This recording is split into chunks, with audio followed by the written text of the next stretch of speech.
tous. Rien ne va aujourd'hui et franchement rien ne va, ça fait la deuxième fois que je filme ce tuto. En plus de ça, je sais pas si vous le remarquez, mais il y a une tache ici qui ne veut pas s'enlever. Je crois qu'elle est entre le capteur et la caméra en fait. Et du coup ça me rend malade, je sais pas quoi faire, je sais pas comment l'enlever. Si vous savez d'ailleurs, n'hésitez pas à l'écrire en commentaire.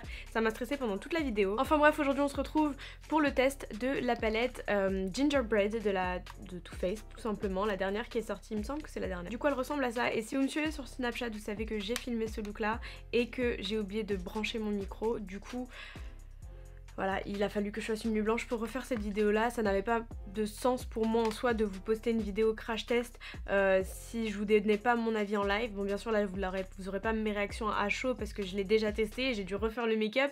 Mais j'ai préféré vous faire un truc plus qualitatif et au moins que vous ayez le son, pas vous poster une vidéo avec un son hyper médiocre juste pour poster. Donc voilà, j'ai refait la vidéo, je vous ai redonné mon avis, je vous ai dit ce que j'en pensais.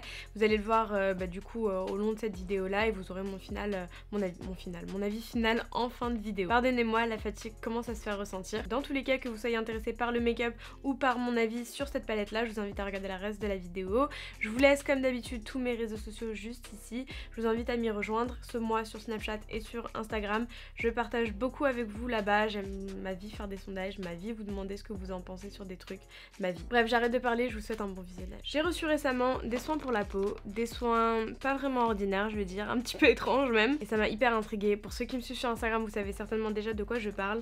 Et aujourd'hui, je vais vous parler de la marque Ocaran. Donc ça se prononce Ocaran, voilà, ça veut dire je vous aime en breton. Donc j'ai reçu une crème hydratante, j'ai reçu un contour soin de l'œil avec une huile stupéfiante visage, corps et cheveux, ainsi que des petites lingettes rafraîchissantes.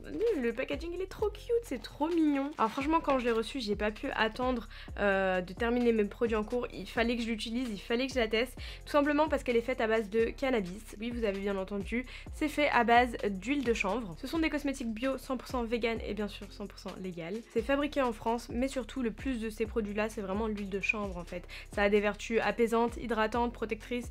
De toute façon c'est naturel donc ça peut que être bénéfique pour la peau. Quand la première fois que je l'ai testé en fait c'était le soir quand je me suis démaquillée et que j'ai appliqué ça directement sur mon visage.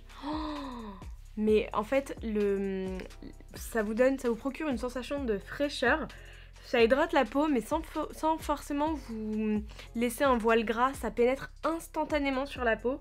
Ça hydrate super bien, surtout que moi ma peau là en ce moment c'est un désert avec le froid, l'hiver qui vient nous frapper à Paris. Par rapport à l'odeur, j'avais trop peur que ce soit rédhibitoire mais finalement ça va, c'est supportable. Moi qui n'aime pas les odeurs fortes, je trouve que ça va, ça sent plutôt bon en fait, ça sent les plantes tout simplement. Par contre au niveau du soin contour des yeux en fait, je pourrais pas me prononcer quant à la couleur, j'ai pas vu d'énormes différences. Cela dit, c'est un soin qui est très léger et il pénètre pas aussi rapidement que la crème hydratante. Autant la crème hydratante, dès que vous l'appliquez, boum, ça y est, ça a pénétré, vous pouvez limite directement passer au make-up.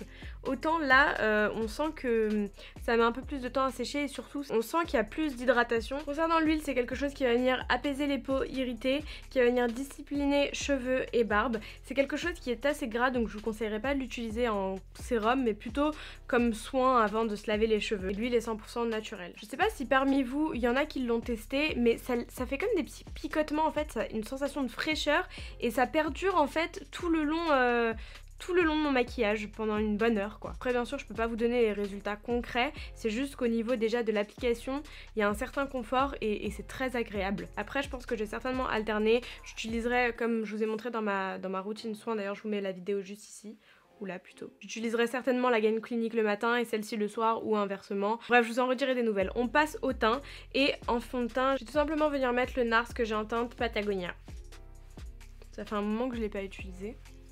Bon, vous m'avez vu des milliards de fois appliquer ce fond de teint là, hein. Je vais pas m'attarder dessus. Avant d'appliquer mon anti-cerne, je vais prendre mon Soft and Gentle de chez MAC, l'highlighter. Ça fait au moins un an que j'ai pas utilisé cet highlighter là.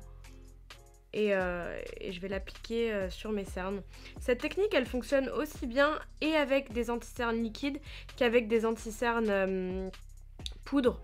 Ça dépend juste en fait de Qu'est-ce que je raconte? Je parle pas d'anti-cernes. Cette technique fonctionne aussi bien avec des highlighters liquides qu'avec des highlighters poudre. Faut juste faire attention avec l'anti-cerne avec lequel vous allez le mixer. Il y a certains matchs, certains combos qui fonctionnent pas très bien. Mais là pour le coup, il faut que vous fassiez vos tests tranquillement chez vous avec les produits que vous avez. D'ailleurs, est-ce que vous êtes du genre à avoir plusieurs anti-cernes, plusieurs fonds de teint, ou est-ce que vous en avez un seul et vous attendez de finir vos produits avant d'en passer à un autre? Parce que personnellement, j'arrive pas. Autant même les crèmes hydratantes, enfin tout en fait. À chaque fois que j'ai un nouveau truc, je suis comme les gamins, je lâche le jouet et je vais vers l'autre. Je suis tellement pas loyale en make-up. Enfin si, ça dépend. Il y a des produits sur lesquels je déroge pas. Par exemple, ma palette contouring NYX. Franchement, voilà, ce genre de choses, je vais pas non plus... quand j'ai ma petite zone de confort, je vais y rester, je vais rester avec ces produits-là. Autant les fonds de teint, les anti-cernes, j'avoue que j'aime bien... J'aime beaucoup en tester de nouveaux. Je sais pas si vous êtes comme moi, mais personnellement, ça dépend vraiment de mes humeurs, de ma façon de m'habiller, de si j'ai envie de couvrance, de si j'ai envie de naturel, ça dépend. Donc là, je vais faire un mélange entre la teinte médium et la teinte light médium de chez Tarte. Et je la fais directement sur le dos de ma main. Et je vous avais dit récemment que... j'avais reçu un pinceau de la marque Sephora, c'est le Pro Foundation, le numéro 47, c'est un pinceau fond de teint, mais honnêtement, moi j'utilise pour les cernes. Je ne m'en passe plus, c'est la révolution, je l'aime trop. Je l'avais jamais essayé et il est trop bien. En fait, je regrette juste qu'il soit pas un chouïa plus petit pour pouvoir rentrer dans le creux, mais il estompe parfaitement, il estompe juste ce qu'il faut, il absorbe pas la matière, il fait pas de traces, il est juste parfait. Mais juste, vous voyez, à ce niveau-là, c'est un petit peu galère, du coup, il faut que j'estompe au doigt. Et j'estompe en faisant des tapotements, hein, je tire pas la matière. Au niveau de la poudre, c'est la poudre SLA que je vais mettre aujourd'hui. Et c'est avec un Morphe Y14 que je vais venir tapoter directement sur mes cernes. Il y a une tache ici, là, sur ma caméra et j'arrive pas à l'enlever, je sais pas si vous la voyez. Oh, ça m'énerve, elle est pas sur la caméra, elle est à l'intérieur. Oh, ça m'énerve. Maniaque que je suis, ça m'énerve. Et je vais aller faire mes sourcils, apporter un peu de structure à mon visage. Je reviens tout de suite. Je commence avec la couleur Gingerbread Latte et je vais l'appliquer avec un pinceau fluffy sur toute la totalité de ma paupière en faisant des mouvements de va-et-vient. Une fois que j'ai bien dégradé le tout, j'ajoute le Gingerbread, mais cette fois-ci le normal. Et finalement, tant mieux que j'ai refait cette vidéo parce que je me suis rendu compte que j'ai oublié de vous dire qu'il n'y avait pas du tout de chute dans cette palette là. Franchement, ça s'estompe tellement, mais tellement bien. Les couleurs, autant les fards mat que les fards irisés sont hyper intenses, hyper pigmentés. Ça se travaille tellement, tellement bien. Je viens prendre la couleur un petit peu bordeaux. J'applique au creux paupière. À l'aide d'un pinceau plat, je viens maintenant couper le creux. Avant même d'aller plus loin, je vais prendre un pinceau avec du MAC Fix Plus et je vais prendre la couleur Warm and Toasty qui est un espèce de doré. Et bien évidemment, on refait la transition entre les deux. Ensuite, à l'intérieur de la muqueuse, je vais venir mettre le fard Bordeaux que j'ai mis au-dessus juste pour rappel et je vais légèrement le dégrader en dessous. Au coin interne, je vais venir ajouter le Soft and Gentle de chez MAC pour illuminer un peu plus. Terminé, juste pour rajouter un peu de peps, je vais venir mettre la couleur la plus claire au niveau de l'arcade sourcilière. Je viens terminer avec ces faux cils là de AliExpress. Je vous mettrai le nom en barre d'infos. Sur les cils inférieurs, un petit peu de mascara. Je continue et je vais utiliser ma palette NYX. Avec un pinceau fluffy, j'en mets un peu sur le creux pour délimiter un peu plus mon nez. Ensuite, je reprends toujours le fard MAC, l'highlighter MAC. Donc j'en mets au centre. J'en mets le long de l'arête et j'en mets sur le petit bout. Pour les joues, c'est le Nude Dance de la marque By Terry. Pour les lèvres, je vais très légèrement tracer un contour. Ensuite, je vais appliquer le teint couture Drop de Givenchy, qui est un highlighter en teinte dorée.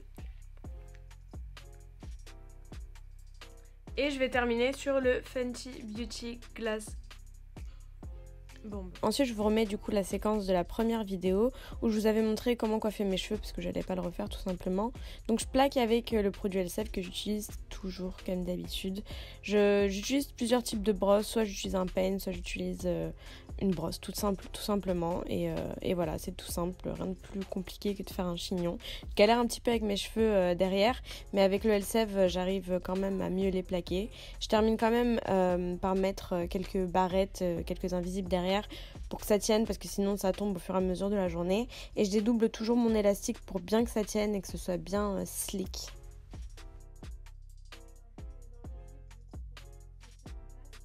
Bon bah écoutez, le tuto touche à sa fin, j'espère qu'il vous a plu. Je vais juste, avant de terminer, dire quelques mots sur la palette. Déjà les couleurs sont juste magnifiques, on peut autant faire des looks ultra colorés comme des looks super simples finalement. L'odeur n'est pas hyper forte, j'ai déjà trouvé que d'autres palettes Too Faced sentaient beaucoup plus bon. Il n'y a absolument aucune chute, ça s'estompe merveilleusement bien, la qualité des fards est juste...